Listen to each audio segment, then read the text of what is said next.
আমি নিজে বলছি, আমার বুঝ হওয়ার পরে আমি কারো জন্য এতটা কাঁদি নাই।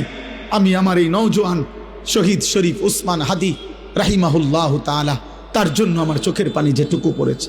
আমার শায়েখ আল্লামা মুফতি মুশতাকুন নবী কাসিমি, আমি তাকে দেখছি বাচ্চার মতো অজরে কাঁদছে। একসাথে ভাত খাইতে বসছি, ভাতের থালার সামনে পর্যন্ত হুজুরে দেখছি কাঁদতেছে। কয় মাওলানা, আমি তো ছেলেটারে ভুলতে পারছি না। আজকে তোমরা দেখছো, সারা পৃথিবী দেখছে, একজন 33 বছর বয়সের যুবক। এই যুবক ইমানদার ছিল। আমার প্রিয় ভাই, আমার কলিজার টুকরা ভাই শহীদ শরীফ উসমান হাদি রাহমাতুল্লাহ আলাই, এই নওজোয়ান ইমানদার নওজোয়ান 5 ওয়াক্ত নামাজ সে পড়তো প্রতিদিন। খুদার কসম, ফজরের নামাজ সে জামাতে পড়তো, ফজরের জন্য বন্ধুদেরকে ডাকতো। ফজরের নামাজ পড়ে তার সংসদীয় এলাকা, যেখান থেকে সে স্বতন্ত্র প্রার্থী হতে চেয়েছে, সেখানে ওয়ার্কিং করত। যেদিন গুলিবিদ্ধ হয়েছে সেদিন তো সে জুমার নামাজ পড়ে আল্লাহকে সেজদা দিয়ে মসজিদ থেকে বাইর হয়েছে। এর কিছুক্ষণের মধ্যেই সে গুলিবিদ্ধ হয়েছে। সে হাফেজে কোরআন ছিল, তার বাবা আলেম ছিলেন, তার বড় ভাই আলেম, সে মাদ্রাসার ছাত্র ছিল, সে আল্লাহকে ভালোবাসতো, পাক্কা ইমানদার ছিল। তার হৃদয়ের সবটায় দেশপ্রেম, মাতৃভূমির 1 ইঞ্চি জমিন, মাতৃভূমির 1 ইঞ্চি জমিনের আজাদি, স্বাধীনতা, সার্বভৌমত্ব সে দিল থেকে চেয়েছিল। তার বক্তব্য এটাই ছিল যে আমি আমার মাতৃভূমির 1 ইঞ্চি জমিন আমি কাউকে নিতে দেব না, নিতে দেব না। এক যুবক আল্লাহকেও রাজি করেছে, মাতৃভূমির প্রতি ভালোবাসা দেখাইছে, ঈমান এবং দেশপ্রেম, এই 2 জিনিস তার মধ্যে একত্র হওয়াতে, তোমরা ভাই বলো, একটা ছেলে বলো, তোমরাও দেখছো আমরাও দেখছি, গোটা বাংলাদেশের লক্ষ লক্ষ আলেম, মুফতি, মুহাদ্দিস, পীর, বুজুর্গ, আউলিয়া, ইমাম, খতিব, মুয়াজ্জিন, তালেবে ইলম, হাফেজে কোরআন, বুড়া মানুষ, জওয়ান মানুষ, বাচ্চা মানুষ, আরে বাবা, এই জাতির 18 কোটি মানুষ মনে হয় তার জন্য অঝরে চোখের পানি ফেলছে। আমি অসংখ্য আলেমের মুখে শুনছি, আমি নিজে বলছি, আমার বুঝ হওয়ার পরে আমি কারো জন্য এতটা কাঁদি নাই। আমি আমার এই নওজোয়ান শহীদ শরীফ উসমান হাদি রাহিমাহুল্লাহ তাআলা, তার জন্য আমার চোখের পানি যেটুকু পড়েছে। আমার শায়েখ আল্লামা মুফতি মুশতাকুন নবী কাসিমি, আমি তাকে দেখছি বাচ্চার মতো অজরে কাঁদছে। একসাথে ভাত খাইতে বসছি, ভাতের থালার সামনে পর্যন্ত হুজুরে দেখছি কাঁদতেছে। কয় মাওলানা, আমি তো ছেলেটারে ভুলতে পারছি না। তাইলে বলো ভাই, এত মানুষের চোখের পানি ঝরছে একজন ইমানদার যুবকের জন্য, তোমরা দেখছো বাবা। অতএব তোমাদের কাছে বলি, বাপ, মরিলে এমন মরাই মইরো, বাঁচলে এমন বাঁচাই বাইচ। এই পৃথিবী তোমারে মনে রাখবে না রে আব্বা। এই নারী, ছবি, মোবাইল, অশ্লীল দৃশ্য, জিনা, ব্যভিচার, মদ, জুয়া, বন্ধুদের অসৎ আড্ডা, রাত্র দিন মোবাইলের আসক্তি, আর 1 ওয়াক্ত নামাজের সেজদা নাই। খোদার কসম, রব্বে কাবার কসম, এই পৃথিবী তোমারে মনে রাখবে না, তোমারে মনে রাখবে। পৃথিবী শ্রদ্ধা করে না। দুনিয়া তো নাফরমানও ভোগ করে, কিন্তু পৃথিবী তাকে সম্মান করে না। ফেরাউন, এই নাম, এই বেঈমান, তো পৃথিবী ভোগ করছে।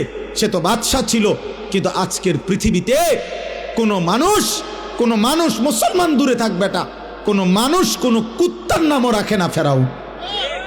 এই পৃথিবীর কোনো কুত্তার নাম নাই ফেরাউন, এই পৃথিবীর কোনো কুত্তার নাম নাই নমরুদ, এই পৃথিবীর কোনো কুত্তার নাম কেউ আবু জেহেল রাখে না, এই পৃথিবীর কোনো কুত্তার নাম কেউ আবু লাহাব রাখে না। কিন্তু 1450 বছর আগে এক গোলাম, কৃতদাস, হাবশি গোলাম, নিগ্রু, কালো গোলাম, সে আল্লাহকে রাজি করেছে। নবী সাল্লাল্লাহু আলাইহি সাল্লামের ভালোবাসা বুকে নিয়ে কবরে গেছে। আজকে 1450 বছর পরেও পৃথিবীর লক্ষ কোটি ইমানদারের সন্তানের নাম বেলাল। বেলালের কোনো আঞ্চলিকতা নাই, বেলালের কোনো সীমানা নাই। বেলাল সারা পৃথিবীর, আবু বকর সারা পৃথিবীর, ওমর সারা পৃথিবীর। 1000 বছর পরেও ইনশাআল্লাহ মনে রাখবা, এই মাটির যদি আরো 1000 বছর পরেও এই জমিন, আমার বাংলার জমিন টিকে থাকে, তো 1000 বছর পরের বাচ্চাটাও ইনশাআল্লাহ শহীদ শরীফ উসমান হাদির নাম জানবে, ওকে চিনবে, ওকে চিনবে। জোনায়েদ বাগদাদির নাম সবাই জানে, বাগদাদের আর কোনো ধনীর নাম কেউ জানে না। বাইজিদ বুস্তামির নাম সবাই জানে, বুস্তাম নগরীর কোনো সম্পদশালী ক্ষমতাধর ব্যক্তির নাম কেউ জানে না। আব্দুল কাদের জিলানী রাহমাতুল্লাহ আলাইহির নাম সবাই জানে, কিন্তু ওনার ওই বাগদাদের, ইরাকের ওই সময়কার কোনো ধনাঢ্য ক্ষমতাধর কোনো ব্যক্তির নাম পৃথিবী জানে না। রাবেয়া বসরির নাম সবাই জানে, কিন্তু ওই জামানার কোনো সুন্দরী রূপসী নর্তকীর নাম পৃথিবী জানে না। বেঈমানের নাম থাকে না, নাফরমানের নাম থাকে না, ইমানদারের নাম কলিজায় কলিজায় বসে যায়, ইমানদারের নাম আরশে আজিমে লেখা হয়ে যায়। ফেরো, তুমি ফেরো, আল্লাহর দিকে ফেরো, আল্লাহর দিকে ফেরো। আমি বড় আশাবাদী, একটা একটা নওজোয়ান ফিরবে। আগামী দিনের স্বপ্ন দেখি আমরাও থাকবো না। এই আমগরও অনেকে বলে এই হবে সেই হবে, সতর্ক থাকেন, সাবধানে থাকেন। আরে গুলি করবে, এই তো খুন করে ফেলবে, গুম করে ফেলবে, এই পৃথিবীর থেকে হত্যা করে ফেলবে। আমি তো স্পষ্ট বলছি, যাই করো বেঈমান, যাই করো, যেই কোনো আলেম, যেই কোনো ইমানদার, যেই কোনো সাহসী বাংলার স্বাধীনতাকামী আধিপত্যবাদ বিরোধী বাংলার যেই কোনো ইমানদার যুবককে যাই করো, গুলি করো, খুন করো, শহীদ করো, হত্যা করো, গুম করো, হারিয়ে ফেলো, আর কোনো আলেমকে যাই করো, শেষ পর্যন্ত তাকে তো তুমি আল্লাহর কাছেই ফেরত পাঠাইবা। আর ওই মালিক ইনসাফ করবেন, ইনসাফ করবেন, তিনি জুলুম করবে না।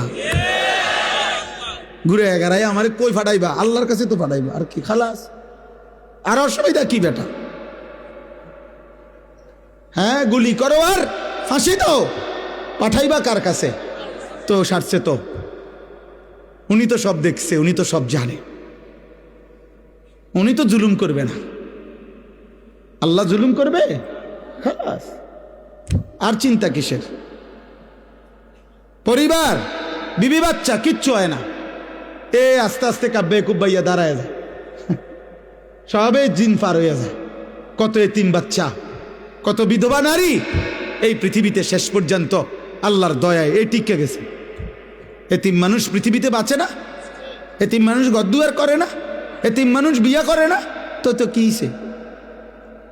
কি হইছে? শহীদ শরীফ উসমান হাদির ছেলে, 8 বছরের মাসুম বাচ্চা, মরবে না। আল্লাহ চাহে তো আমরা দোয়া করছি সে যেন আগামী দিনে মাহাদির সৈনিক হইতে পারে, তার হাতে আজাদির ইতিহাস যেন রচিত হয়। এজন্য তোমরা কিশোর, তোমরা যুবক, তোমরা শপথ নাও, শপথ নাও, একটা গুলি যেন, একটা গুলি, একটা বুলেট তোমাদের লক্ষ কোটি যুবকের ইমান যেন দুর্বল না করে। তোমরা মাটির আজাদি, মাতৃভূমির আজাদি বলে দাও। আধিপত্যবাদের দোসরদেরকে, তোদের সংখ্যা বেঈমান বেশি হইতে পারে, কিন্তু আমার মাটিতে ইমান বেশি।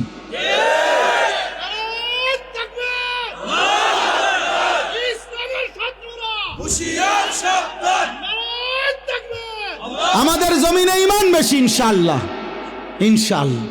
আমরা খুন দেব, আজাদি দেব না। 1 ইঞ্চি মাতৃভূমির জমিন কেউ নিতে পারবে না, ইনশাআল্লাহ। যে পরিমাণ যুবক দরকার, রবের ইশারায় তুমি জানবাও না, ইমানদার যুবক ঠিকই আছে, ছিল, থাকবো, ইনশাআল্লাহ। এমন অনেক ছেলে আছো, শোনো মিয়া, আমার কথা শোনো। নবী তো সেদিন আবু বকরকেও দাওয়াত দিছে, আবু জেহেলকেও দাওয়াত দিছে, ওমরকেও দাওয়াত দিছে, আবু লাহাবকেও দাওয়াত দিছে, দিছে না? কথা বলে না তো? আল্লাহর পাক যেন বন্ধুকে বলছে, বন্ধু দাওয়াত আমনে সবাইরে দেন, লোক নিমু আমি।